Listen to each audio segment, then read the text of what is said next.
欢迎探索维多利亚生活。嘿嘿，别被我声音吓到咯。大家有没有发现我的发型跟以往不一样啊？没错，我露出额头啦，不用再用刘海遮了。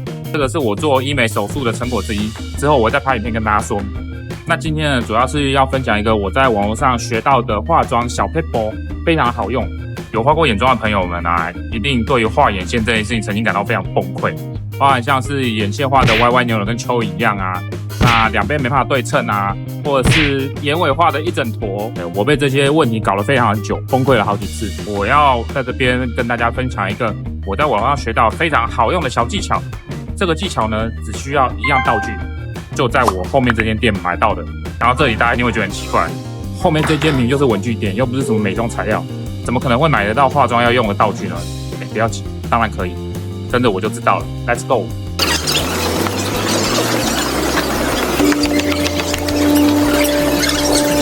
等等，就是这个无痕透明胶带。我相信看到这里，应该有人开始不爽。我都两个在骗我，这个胶带到底跟化妆有什么关系啊？不要急着化妆好不好？我现在马上就示范给大家看。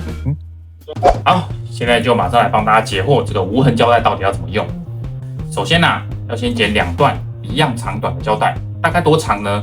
我会建议大概1.5到2个指节左右是差不多的。胶带的其中一端稍微反折一下。为什么要这么做？等一下我跟大家讲。那画眼妆之前，请确定你的底妆已经画好了。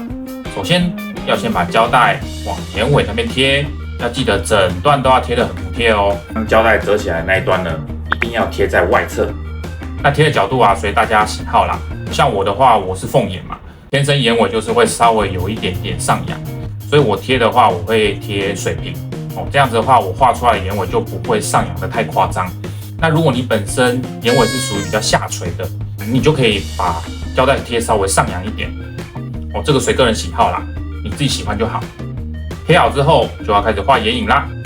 我个人是习惯用段式画法，眼影的深到浅的颜色是由外到内渐层的，而不是像一般的画法是由下到上渐层的。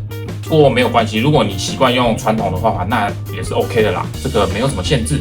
眼影要记得整个盖到胶带上面去，不用担心会画得一团糟，因为胶带会帮你把不需要眼影的地方把它盖住，用手把色块匀开来，不要让它整个一块一块的。通常在画好眼影的时候啊，我会建议你先检查一下胶带是不是还够服帖哦，因为上完底妆嘛，脸上一定有粉。那第一次胶带贴上去之后，在你操作的过程中啊，它会开始慢慢的浮起来。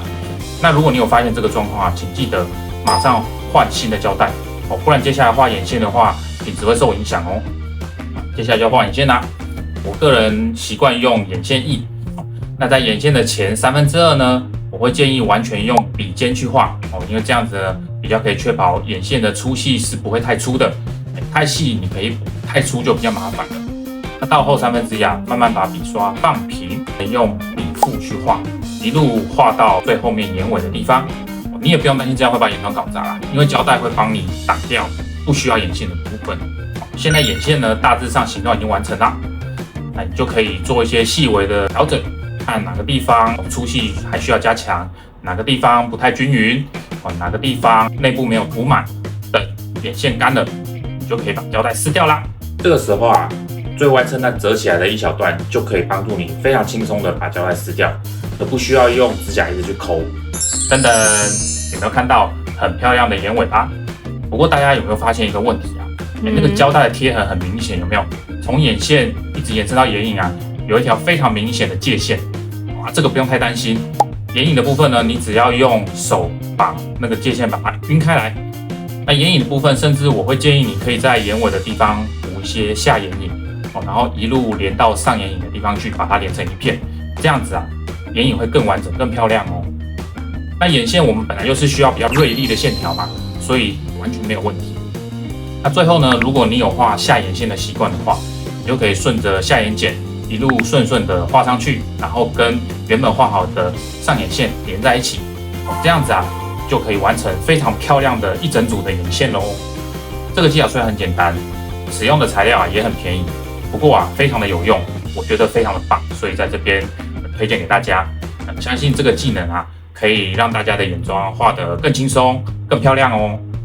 如果你喜欢我的影片，请记得按赞、订阅、分享、开启小铃铛。然后记得看我更多影片。希望这次分享呢能对你换眼妆有所帮助哦。下次见喽，拜拜。